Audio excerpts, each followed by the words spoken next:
This is in response to Billy O'Reilly's Talking Points memo of Tuesday, August 26th, in which he talks about white privilege.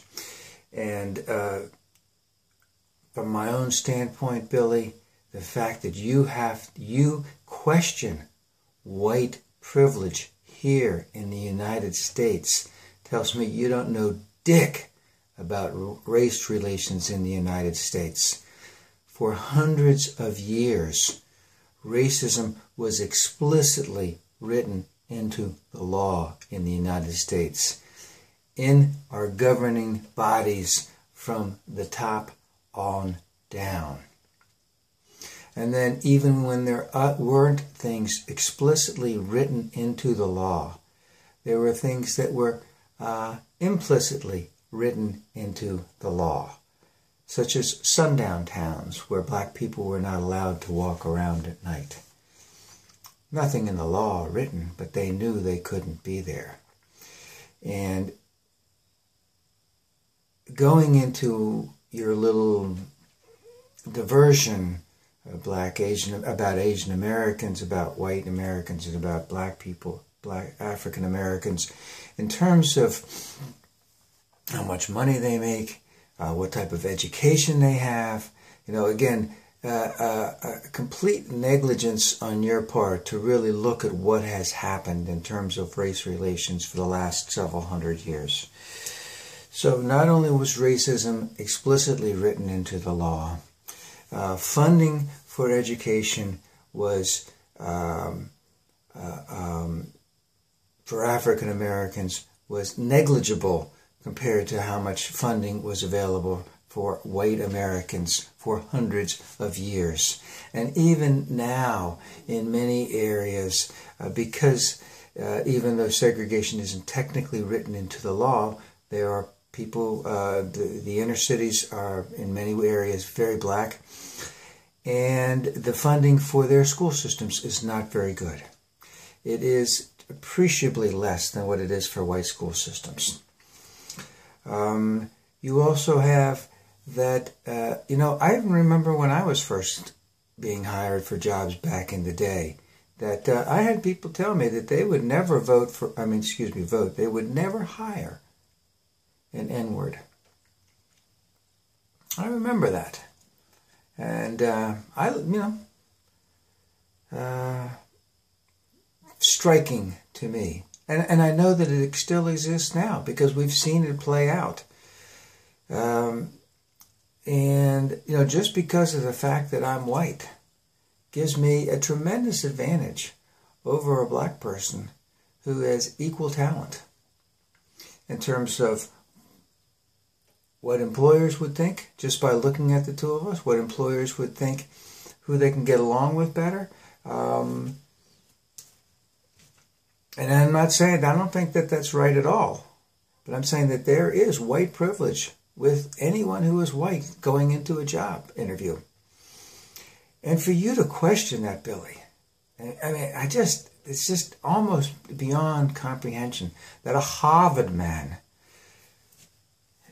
could sit there and say that whites don't really have that much privilege over blacks.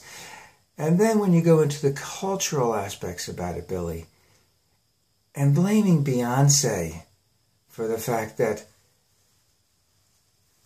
we've had hundreds of years of racism, and you're implicitly implying, that she's keeping African Americans from moving ahead because of the way she acts, when the job opportunities for her parents, her grandparents, her great-grandparents were negligible compared to a white person. Her educational opportunities are negligible and compared to that in terms of a white person.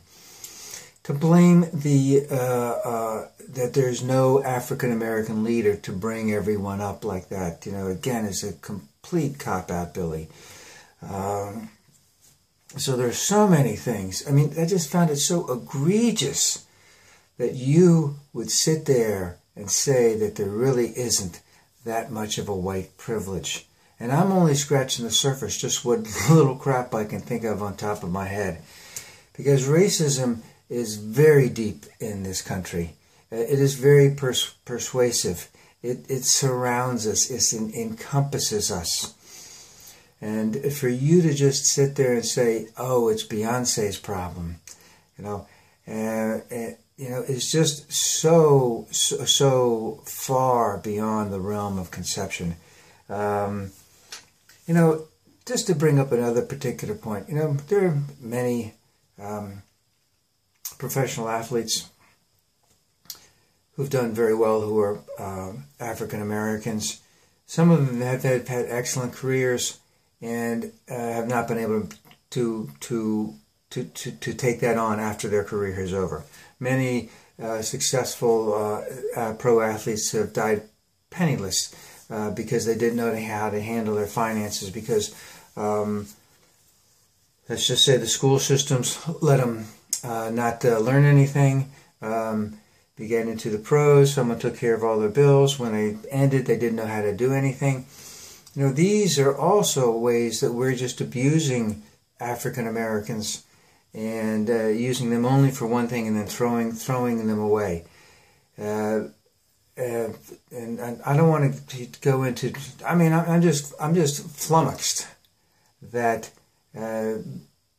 someone from Harvard can sit there and say that there really isn't white privilege going on right now. It's just incomprehensible. And then to blame it on like Beyonce and the African American leaders of right now.